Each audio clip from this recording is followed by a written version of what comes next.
Assalamualaikum warahmatullahi wabarakatuh. Selamat pagi rekan-rekan dimanapun berada. Senang sekali pada hari Jumat kali ini kita bertemu dan bersama-sama untuk membahas terkait yang gratis-gratis ya. Senang sekali juga sudah hadir di sini Bapak Edward James Sinaga selaku Kepala Divisi Peraturan Perundang-undangan dan Pembinaan Hukum pada Kantor Wilayah Kementerian Hukum Nusa Tenggara Barat. Ya, kalau berbicara yang gratis-gratis, Pak. Iya, Mbak. Ini biasanya semua juga mama-mama ya. mama-mama terutama nih suka nih kalau bicara yang gratis-gratis ya. Tapi tunggu dulu, kita tidak akan membahas yang gratis-gratis yang lain, tapi kita akan membahas mengenai bantuan hukum gratis bagi masyarakat, khususnya masyarakat yang ada di wilayah Nusa Tenggara Barat. Baik, pada program kita kali ini, Pak, ada beberapa hal yang mungkin masyarakat perlu untuk ketahui ya, bahwa bantuan hukum itu tidak hanya yang berbayar, ada juga yang negara sediakan dan itu gratis ya, tapi tentu saja ada syarat dan ketentuannya. Ya.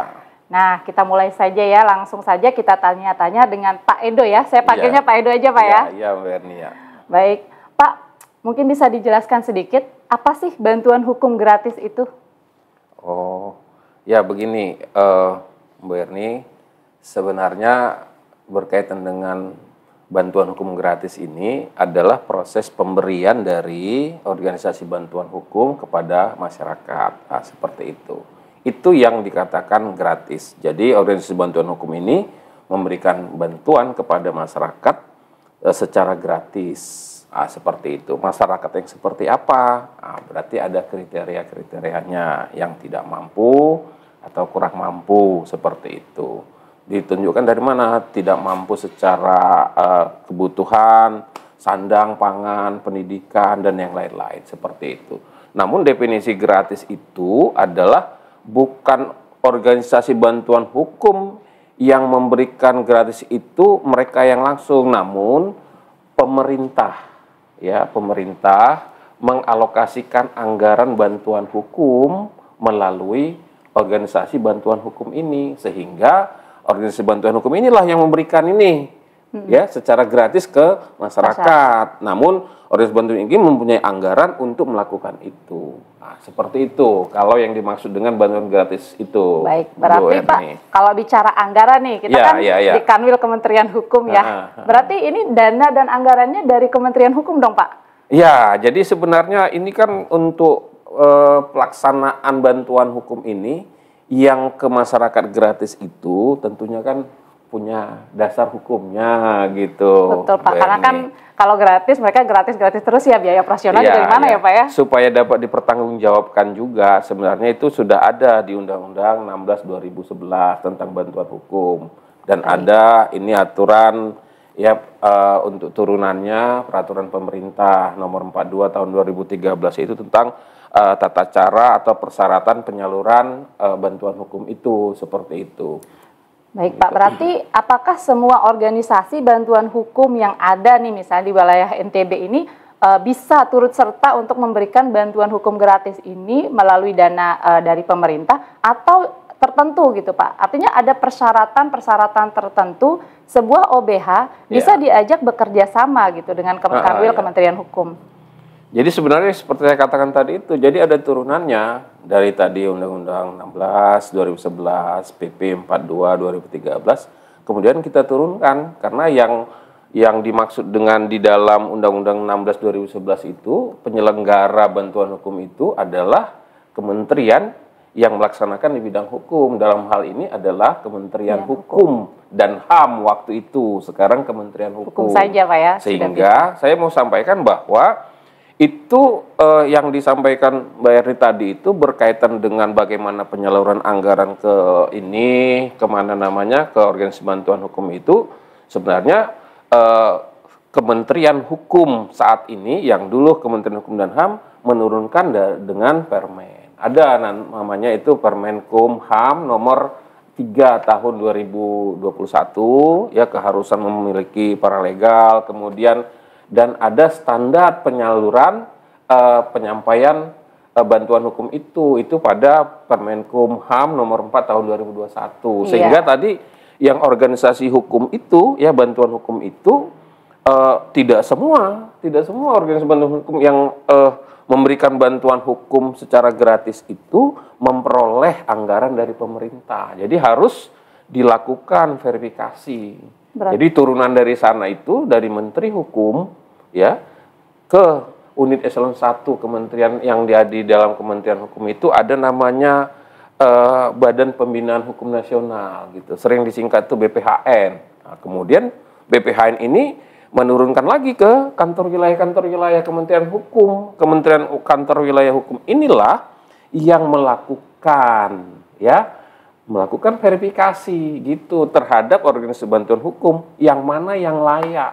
Dan nanti layaknya juga dia ada stratanya, ada strata A dengan bantuan hukum yang lebih tinggi, kemudian strata B yang mungkin di bawah strata A, dan strata C ini yang lebih rendah lagi dibanding dengan strata B. Begitu, harus terverifikasi. Harus terverifikasi dulu ya, baru bisa. Ya. Berarti ini ada kerjasamanya nanti Pak ya? Ya. Ada kontrak kerja atau bagaimana bentuknya Pak? Ya, memang harus ada kontrak kerja supaya dalam melaksanakan bantuan hukum gratis ini, kita, Kementerian Hukum, dalam hal ini di kantor wilayah, bisa melakukan pengawasan. Makanya kita akan bentuk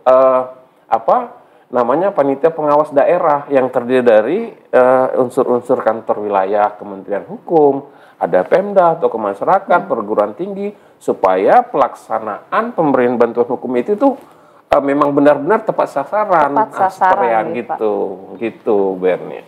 Kemudian Pak, selanjutnya nih Pak, apa sih tujuan utama dari bantuan hukum gratis ini sebenarnya Pak? Karena kan masyarakat juga pengen tahu nih, kok dikasihnya gratisan sih? Kan pengacara itu mahal ya. Tapi kita dikasihnya gratis gitu. Gimana Pak? Apa tujuan sebenarnya tujuan utama itu yang paling utama menunjukkan bahwa negara itu hadir seperti itu. Negara hadir dalam pelayanan terhadap masyarakat, khususnya bantuan hukum di sana untuk menjamin, untuk menjamin akses keadilan terhadap masyarakat, terutama masyarakat yang tidak mampu atau yang kurang mampu, sehingga masyarakat yang menghadapi masalah hukum itu bisa dibantu secara cuma-cuma dengan gratis oleh organisasi bantuan hukum yang sudah memperoleh anggaran dari pemerintah tadi. Gitu Pak ya. Jadi enak banget ya. Bukan cuma yang kaya aja yang bisa pakai pengacara sekarang berarti pemirsa. Berarti yang kurang mampu juga berhak untuk memperoleh bantuan hukum atau pendampingan secara hukum ketika ada permasalahan hukum. Nah, yang selanjutnya nih Pak, yang bikin penasaran mungkin nih, bagaimana sih Pak program bantuan hukum gratis ini disediakan oleh kantor wilayah Kementerian Hukum Nusa Tenggara Barat? Seperti misalnya yang dilakukan oleh organisasi bantuan hukum ini Pak, apakah ada persyaratan-persyaratan yang harus dipenuhi oleh masyarakat yang ingin memperoleh bantuan hukum ini Pak? Iya. Sebenarnya itu persyaratan di dalam PP 42 2013 itu sudah ada, dan kita turunkan lagi di dalam Permenkumham nomor 4 tahun 2021 itu. Di sana ada standar pelayanan bantuan hukum. Di sana ada kewajiban organisasi bantuan hukum atau pemberi bantuan hukum, ada kewajiban, ada hak. Begitu juga dengan penerima bantuan hukum. Dalam hal ini masyarakat yang tidak mampu tadi itu ada hak, ada kewajiban. Jadi semua unsur ini harus memenuhi hak dan kewajibannya, di mana kantor wilayah Kementerian Hukum ini dan unsur-unsur yang lain yang di dalamnya merupakan panitia pengawas daerah itu mengawasi pelaksanaan ini. Nah, seperti itu. Karena memang anggarannya itu kan harus bisa dipertanggungjawabkan tuh. Betul Pak. Nah, jadi nanti masyarakat menerima bantuan itu secara gratis, tapi anggaran itu sudah dialokasikan ke organisasi bantuan hukum gitu. Jadi organisasi bantuan ini menerima anggaran loh. Ya, menerima anggaran dari pemerintah. Penyaluran bagaimana? Ya, ada yang sistem reimburse gitu. Reimburse. Iya, reimburse. Dia sudah melakukan pendampingan atau bantuan hukum tadi, kemudian disampaikan ke kantor wilayah Kementerian Hukum untuk dilakukan untuk dilakukan penggantian. Tapi ya, kita harus benar-benar kita cek ya kebenaran data dukung semuanya benar nggak ini terlaksana di lapangan sampai tidak ke masyarakat. Karena harus terjamin juga akuntabilitasnya. Betul, Nah, seperti Pak, itu. ya.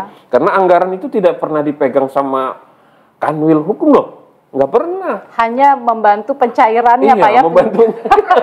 Jadi langsung ke rekening ini, langsung ke rekening OBH-nya ya yang tadi sudah itu. bekerja sama Iya. tadi. Wah. Makanya kita harus lebih banyak bekerja sama ya antara kanwil Kementerian Hukum yang ada di daerah, kemudian organisasi bantuan hukum, kemudian masyarakat juga seperti itu ya perangkat-perangkat desa seperti itu, Bu Erni. Nah, kemudian lebih lanjut lagi nih Pak, apa saja sih layanan bantuan hukum gratis ini yang diberikan Pak? Apa saja bantuan hukum gratisnya yang diberikan kepada masyarakat yang kurang mampu ini gitu Pak? Ketika mereka menghadapi misalnya suatu permasalahan hukum gitu Pak, apa saja sih Pak kira-kira? Iya, jadi begini, Bu Erni, kadang-kadang kan permasalahan hukum ini masyarakat ini dapat masalah dan kita juga kalau misalnya mendapat masalah hukum itu kan baru pertama kali misalnya. Iya Pak, nggak ada yang mau Pak masalah hukum ya. Kalau misalnya dia sekali dia sudah paham kan. Jadi Iya. dia pertama kali dia memang bingung seperti itu. Ya mungkin kalau yang mampu tidak masalah, yang tidak mampu bingung. Sehingga inilah yang perlu dilakukan bantuan hukum itu dalam hal apa? Ya, dalam pendampingan. Wah, ini Nah, didampingi itu. Pak ya dari Iya. awal melapor atau dari awal di kepolisian gitu Pak. Iya, makanya kita itu ada nih yang masyarakat yang tidak mampu ini sudah langsung ditangkap dulu, ada yang masuk rumah tahanan negara atau dititipkan kemana seperti itu. Jadi inilah yang perlu pendampingan. Kemudian ada juga langsung juga kita lakukan advokasi hukum seperti itu. Sehingga ada ya bantuan yang nyata nih kepada masyarakat ya. tadi ini. Nah, seperti itu. Kemudian ada hal-hal lain ya kalau misalnya di dalam peraturan itu sebenarnya tentang bantuan hukum itu ada istilahnya bantuan litigasi dan non-litigasi seperti itu, Bu Erni. Berarti itu termasuk juga Pak ya perwakilan di pengadilan atau tindakan hukum lain yang dibutuhkan gitu Pak. Itu termasuk juga ya Pak ya. Iya. Wah, sudah komplit sekali ya pemirsa ya. Berarti meskipun gratis juga nggak kaleng-kaleng ternyata yang diberikan oleh pemerintah. Iya. Kemudian Pak, bagaimana sih Pak cara mengakses bantuan hukum gratis ini kalau untuk masyarakat yang tidak mampu tadi ini mungkin bisa disebutkan beberapa persyaratannya. Iya.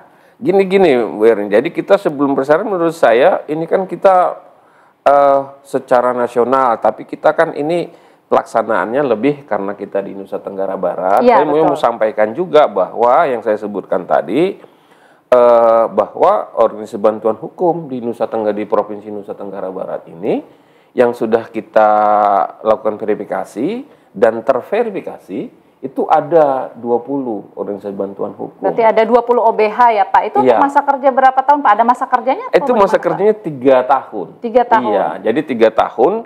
Dia itu kalau sekarang kebetulan tahun 2024 kemarin kita lakukan evaluasi. Ya, evaluasi apakah layak. Kalau misalnya layak kita tetap berikan kepercayaan, terverifikasi. Atau dia naik grade ya. Misalnya tadinya terverifikasi B jadi A. Atau sebaliknya. Downgrade seperti itu. Oh, berarti OBH-nya ini dievaluasi juga Pak, nggak harus OBH yang sama melulu ya Pak, ya, tiap kali kontrak. Jadi tidak ini dia kalau kita lakukan verifikasi itu berlaku selama 3 tahun gitu. 3 Jadi tahun. ini untuk pelaksanaan kita sekarang ini organisasi bantuan hukum yang sudah terverifikasi berlaku tahun 2025 sampai dengan 2027 gitu. Baik. Ini ya. Berarti ini yang saya sempat baca ya dari laman NTB Kumham. Iya. Bahwa cara untuk mengakses bantuan hukum gratis khususnya bagi masyarakat ini ternyata simpel sekali. Cukup 2 saja Pak ya, izin. Uraian kronologi uraian kronologi kejadian. Baik diketik maupun ditulis tangan Pak ya, bisa ya? Apa harus diketik? Sebenarnya di sana juga kalau di Permenkumham itu kita tambahkan lagi sebenarnya ternyata masyarakat itu ada yang tidak mampu untuk menulis tangan sama ketik. Jadi kalau tidak bisa diperbolehkan juga menyampai secara lisan, gitu. Berarti nanti OBH-nya yang akan Iya, membantu. Iya, Oh. seperti itu. Jadi kan ada memang tidak mampu dan belum paham ini tulis menulis atau membaca seperti itu. Dia hanya bisa menyampaikan secara lisan. Secara lisan. Jadi itu bisa juga dibantu gitu. Yang kedua, kemudian Pak, yang kedua itu ternyata surat keterangan miskin. Itu surat keterangan miskin ini memang itu yang saya sebutkan tadi. Jadi dia secara nyata ini dikeluarkan oleh perangkat desa ya, di desa atau kelurahan di sana itu sebenarnya dia mana nih masyarakat yang dikategorikan ya tidak mampu secara memenuhi kebutuhan pangannya, sandangnya, pendidikannya, kesehatannya. Itulah yang menjadi dasar disampaikan kepada organisasi bantuan hukum tadi gitu. Oh, seperti itu. Tapi izin Pak, berarti untuk kelengkapan administrasinya sebenarnya hanya 2 itu saja Pak ya? Iya, itu saja. Karena kalau kita bicara definisi miskin dan tidak mampu, nah ini agak berat nih Pak. Iya. Agak meluas ke sana kemari nih, karena kalau bicara definisi miskin itu apa sih sekarang gitu, atau definisi tidak mampu misalnya Iya. Pak. Ini apakah ada diatur sendiri dalam peraturan perundang-undangan atau bagaimana Pak? Atau hanya berdasarkan surat keterangan miskin itu saja? Iya, itu tadi di dalam undang-undang itu disebutkan, didefinisikan sebenarnya ya.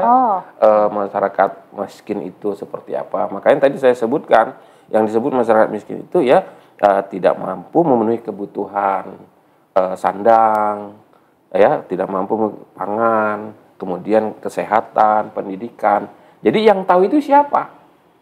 Bukan kita gitu, bukan Kementerian Hukum. Yang tahu itu adalah perangkat desa di mana tempat dia tinggal, seperti itu. Disinilah perlu kejujuran, ya, perlu kejujuran sehingga yang penerima daripada bantuan hukum gratis ini memang tepat sasaran dan memang benar-benar orang yang tidak mampu. Ya. Jadi saya kasih tahu juga ini sebenarnya Bu Erni, sebenarnya saya mau sampaikan kepada kita semua sebenarnya bantuan hukum ini, apalagi bantuan hukum gratis yang Bu Erni sampaikan itu adalah ini masuk prioritas nasional loh Bu Erni. Wah, keren nih Pak. Iya, memang harus menyentuh sampai masyarakat ini. Ya, sampai masyarakat bawah seperti itu. Jadi mereka memang merasakan benar-benar negara itu hadir seperti bukan hanya kata-kata saja seperti. Namun kondisi sekarang memang banyak memang dalam kondisi efisiensi sekarang ya memang ada pengurangan-pengurangan ya, memang tidak terelakkan, namun kita coba memaksimalkan dari segi pelayanan, kita sampaikan kepada organisasi bantuan hukum seperti itu kan, kondisi seperti ini mereka juga tidak surut ya untuk menyampaikan ke masyarakat seperti itu. Kalau misalnya saya sampaikan ini untuk 2025 itu anggaran untuk bantuan hukum sendiri itu sekitar 386 ya Bu Erni ya. Iya. Untuk kegiatan bantuan hukum secara litigasi. Sementara untuk non litigasi, kalau litigasi itu tadi itu pendampingan ya, advokasi hukum. Kalau non litigasi itu kita misalkan sosialisasi ya, diseminasi seperti itu anggarannya untuk 2025 ini sekitar 69 jutaan lah, 957 seperti itu. Oh, seperti itu Pak ya. Itu termasuk udah efisiensi apa belum tuh Pak? Sudah. Oh sudah. Oh berarti kalau nggak efisiensi lebih besar lagi Pak ya? Kalau tidak efisiensi lebih besar, karena saya sampaikan tadi ini prioritas nasional. Memang negara, pemerintah memang benar-benar mau menyampaikan pesan kepada masyarakat bahwa ini benar-benar akan hadir dan membantu masyarakat seperti itu, sehingga menjadi prioritas nasional, sehingga ini memang membutuhkan pengawasan khusus sebegitu. Ya, jadi makanya kita sudah bentuk ya pengawas di tingkat wilayah sudah ada Pak. Ada gitu. Yang terdiri dari unsur kantor wilayah Kementerian Hukum, kemudian dari Pemda, dari tokoh masyarakat, dari perguruan tinggi. Inilah yang kita berdayakan sehingga memang berjalan dengan baik ya. Kemudian memang yang dibantu itu benar-benar merasa terbantu gitu. Kemudian Pak, jenis kasus nih, kita bicara jenis kasus. Pasti bertanya-tanya dong, emang itu jenis kasus apa aja sih yang dapat bantuan hukum gratis tuh? Jangan-jangan cuman kasus-kasus kecil doang gitu. Jadi Pak, kira-kira jenis kasus apa saja sih yang tercover oleh bantuan hukum gratis ini Pak? Ya, kalau misalnya dari segi pelaksanaan, ya apa namanya pendampingan atau advokasi hukum atau yang lain, yang litigasi kita memang tidak bisa ya mengintervensi terhadap organisasi bantuan hukum itu. Jadi yang kita lihat selama ini ya bantuan hukum kan kebanyakan adalah tindak pidana umum, ya ada juga kasus perceraian. Ya. Kalau di NTB banyak tuh. Banyak itu kalau di NTB sebenarnya Nusa Tenggara Barat seperti itu. Sehingga memang yang penting bagi kita, bagi pemerintah yang menggelontorkan anggaran belanja negara ini yang berasal dari masyarakat juga, ini benar-benar dimanfaatkan dan dilaksanakan dengan baik sampai kepada masyarakat, kembali ke masyarakat juga gitu. Baik Pak. Tapi Pak, ngomong-ngomong terkait tadi banyaknya kasus perceraian di NTB Pak ya. Gimana? Ini kan kayaknya kalau pemirsa ini jadi mikir mungkin ya, wah berarti bisa tuh saya nuntut harta gono gini via bantuan hukum gratis tuh Pak. Bisa nggak sih Pak? Ya bisa. Jadi sebenarnya kan tadi itu namanya bantuan hukum gratis. Ya kalau misalnya yang bersangkutan masuk kategori persyaratan tadi, ya bisa. Apakah dia masuk kategori yang tadi itu, yang tidak mampu atau yang kurang mampu, ya, yang didefinisikan oleh pemerintah setempat tuh di lingkungan desa. Nah, ini sebenarnya di sana sebenarnya yang penting menjadi apa ya? Apakah ini memang layak untuk memperoleh bantuan gratis atau tidak? Tapi tadi kembali tadi Otagono ini berarti banyak kan? Berarti tidak miskin. Tapi kan Pak, kalau bisa dapat kartu surat miskinnya boleh dong Pak. Makanya ini disinilah kita harus lebih ya tugas kita juga di Kanwil Kementerian Hukum untuk melakukan pengawasan dan menyampaikan ke organisasi bantuan hukum supaya memang pelaksanaan pemberian bantuan hukum ya secara gratis itu memang benar-benar dilaksanakan dengan baik gitu. Dikit lagi Pak. Iya. Kalau bicara harta gonong ini kan nggak harus banyak Pak. Iya. Siapa tahu pancinya. Oh iya. Iya kan kulkasnya kan nggak harus banyak Pak harta gonong ini Pak. Ya Allah. Tetap aja kita tetap kalau misalnya ini kan kalau harta gonong ini bisa saja ya. Tapi Pak iya panci memang diperjuangkan kan gitu ya kan. Pasti kan yang agak besar-besar gitu iya, kan. Pak. Sebenarnya sih maksud saya tuh untuk apa istilahnya melindungi hak perempuan terutama Pak ketika terjadi perceraian Pak ya. Karena kan namanya perempuan ini kelompok rentan Pak sebenarnya. Apalagi kita bicara kasus perceraian Pak. Makanya penting sekali mendapat pendampingan secara hukum ketika terjadi hal-hal seperti ini. Belum lagi KDRT Pak ya. Iya. Seperti itu. Tapi gini Bu Erni sebenarnya menarik sebenarnya kalau misalnya kita bicara tentang kasus perceraian. Sebenarnya di sini kalau kita ya saya berpikir khusus untuk perceraian ini konteksnya walaupun dilakukan pendampingan kita justru ini sekarang sedang menggalakkan melakukan mediasi gitu. Bagaimana supaya tidak terjadi. Ya itulah. Kita nanti ini berkaitan dengan pos bantuan hukum. Kita sudah sedang galakan ini. Oh, ya. Ada pos bantuan hukum ini? Iya. Nanti kaitannya dengan OBH apa tuh, Pak? Iya, jadi pos bantuan hukum itu kan ada paralegal ya di sana. Sebenarnya organisasi bantuan hukum ini kan persyaratannya kan ada juga yang kita verifikasi tadi itu. Ya, harus ada gedung, ya jelas nih alamatnya. Ada perangkatnya, ada advokatnya. Di sana juga ada paralegal. Jadi mereka juga bisa menempatkan paralegal di sana, di desa-desa itu. Nah, sekarang kita sedang menggalakkan di desa itu secara mandiri, ya ada paralegal. Inilah yang kita manfaatkan supaya yang berkaitan dengan permasalahan tadi itu, ya terutama perceraian, itu jangan sempat masuk ke litigasi. Jadi dilakukan mediasi dulu, Pak, mediasi di tingkat desa.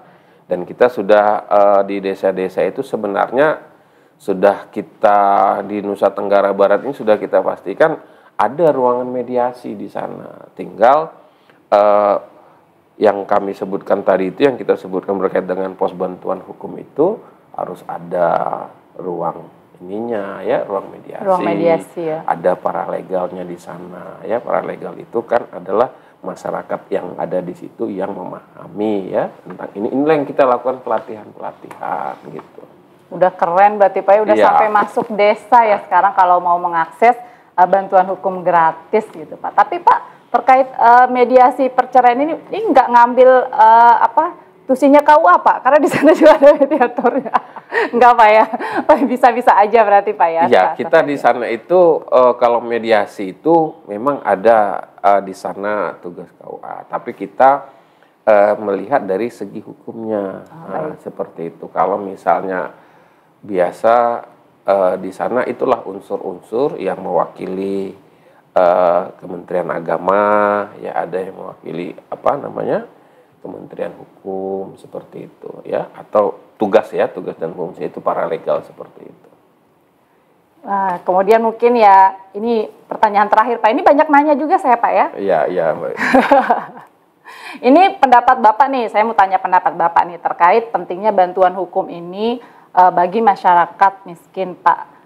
Apa sih pendapat Bapak terkait adanya bantuan hukum gratis ini, dan apa sih harapan Bapak ke depan gitu terkait program bantuan hukum gratis ini?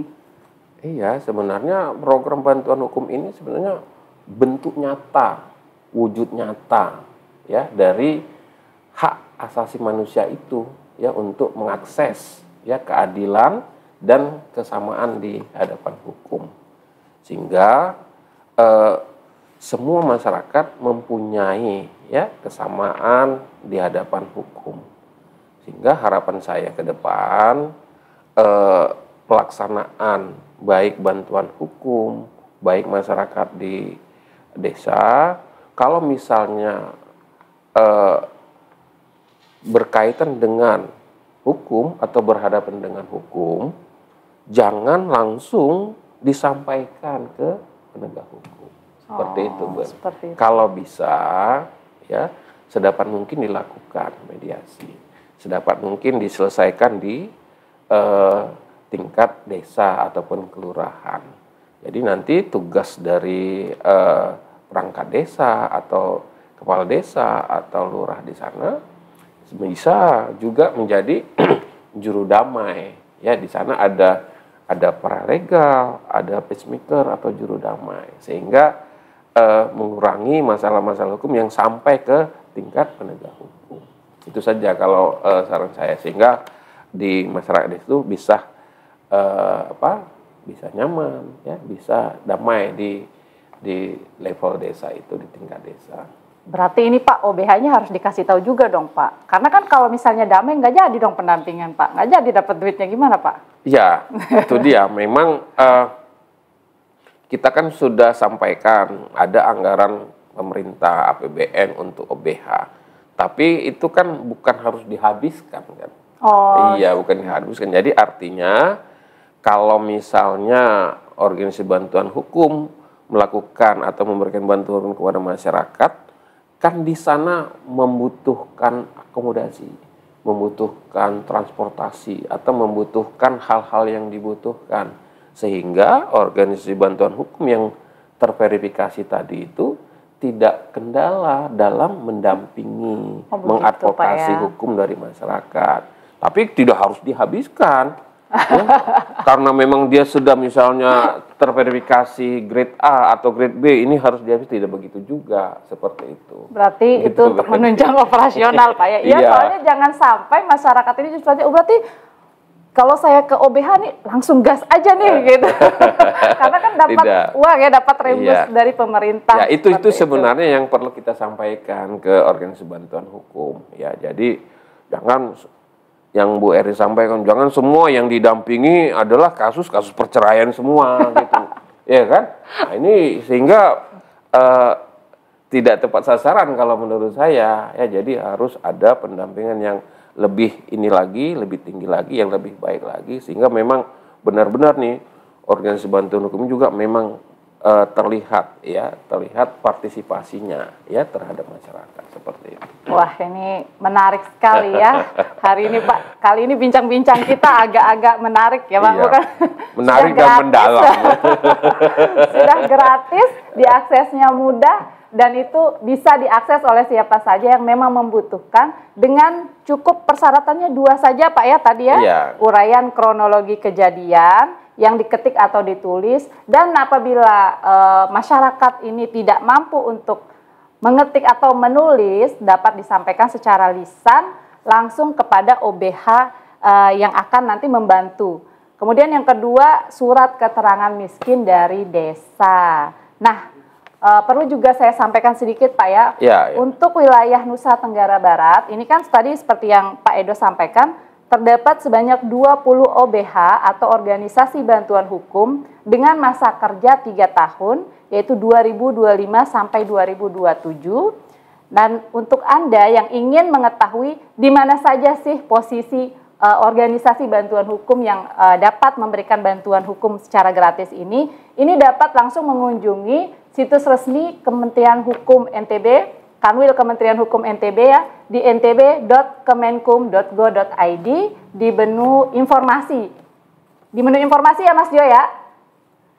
Iya. Ini Mas Jo sudah ngantuk-ngantuk kayaknya nih Pak. Kita dari tadi ngobrol seperti ini ya. Saya ada pesan lagi nih, sebenarnya masyarakat dan juga organisasi bantuan hukum, terutama masyarakat lah, harus membaca yang tadi yang saya sebutkan itu peraturan-peraturan. Jadi memang mereka juga paham gitu, apa yang mereka lakukan, apa hak mereka. Tadi saya sebutkan apa? Yang pertama tadi, Undang-Undang Nomor 16 Tahun 2011 tentang bantuan hukum. Baik. Baru baca lagi nih peraturan pemerintahnya Nomor 42 Tahun 2013. Kemudian ada peraturan Menteri Hukum dan HAM, masih peraturan Menteri Hukum dan HAM Nomor 3 Tahun 2021. Ini tentang tata cara ya atau bantuan hukum tadi. Ya, kemudian paralegal ya, paralegal. Kemudian yang keempat ini adalah peraturan Menteri Hukum dan HAM Nomor 4 Tahun 2021 juga, ini tentang bagaimana standar pelayanan bantuan hukum yang ada seperti itu. Jadi di sana masyarakat tahu hak dan kewajibannya. OBH juga orang bantuan hukum tahu juga hak dan kewajibannya. Begitu, Werner. Tapi kalau kita bicara-bicara nih Pak, masalah masyarakat harus tahu hak dan kewajibannya. Itu sepertinya balik lagi ya Pak ya, ke peran pemerintah dalam melakukan sosialisasi itu sendiri seperti betul. apa. Publikasinya itu sendiri menyentuh tidak masyarakat yang sampai lapisan paling bawah. Karena kan Pak secara logika nih ya, bukan secara logika ya, fakta nih, bahwa tidak semua masyarakat itu ternyata suka kalau disuguhi dengan peraturan, Pak. Iya. Artinya mereka, apalagi sekarang Pak ya, dengan cepatnya teknologi informasi, sedikit-sedikit scroll apa sih nih, sedikit-sedikit scroll apa sih nih, seperti itu kan Pak ya. Jadi mungkin lebih ke bagaimana pemerintah menghadirkan bentuk sosialisasi yang lebih mudah dicerna dan lebih mengena mungkin Pak ya. Iya, itu tadi seperti kan itu. Ada ini tadi ada anggaran terkait non litigasi juga. Itu juga jadi pemerintah yang Mbak Erni tadi sampaikan bisa ini tadi menggandeng OBH ya, organisasi bantuan tadi itu melakukan sosialisasi ya, sosialisasi kepada masyarakat ya, atau diseminasi seperti itu. Jadi masyarakat ya kadang-kadang seperti benar yang dibilang Mbak Erni tadi itu, mungkin malas baca, sudahlah seperti apa gitu ya kan. Iya Pak, itu jadi perlu juga itu perlu dilakukan sosialisasi dan diseminasi. Memang PR pemerintah ini banyak Pak ya. Sudah ada bantuan hukum gratisnya, tapi sosialisasinya ternyata belum maksimal kadang-kadang ya, seperti itu. Wah, terima kasih banyak ini Pak ya, pagi ini kita dapat banyak ilmu dan pengetahuan ya, terutama buat masyarakat yang kurang mampu terkait bantuan hukum gratis ini. Next, kita bicara masalah apa lagi Pak ya? Belum selesai yang ini. Aduh Pak, terima kasih banyak waktunya pagi ini, dan bagi rekan-rekan semua dimanapun berada, khususnya jajaran Kementerian Hukum, pesan dari saya sih ya, pribadi, bagaimana kita, terutama nih, khususnya untuk penyuluh hukum, karena saya sendiri penyuluh hukum, bagaimana kita dapat menyampaikan terkait bantuan hukum gratis ini kepada masyarakat di luar sana dengan bahasa kita, mungkin mulai dari yang terdekat Pak ya, mungkin di sekitar rumah, atau ketika kita mengadakan sosialisasi atau penyuluhan hukum di wilayah kita masing-masing. Dan sekali lagi saya ucapkan terima kasih kepada Bapak saya, Pak Edward James Sinaga, atas bincang-bincangnya pagi ini Pak. Kita ketemu lagi dalam bincang-bincang ngopi selanjutnya, ngobrolin inspirasi dan aspirasi. Kami dari Kanwil Kementerian Hukum Nusa Tenggara Barat mohon diri dan terima kasih. Wassalamualaikum warahmatullahi wabarakatuh. Selamat pagi. Terima kasih, selamat pagi.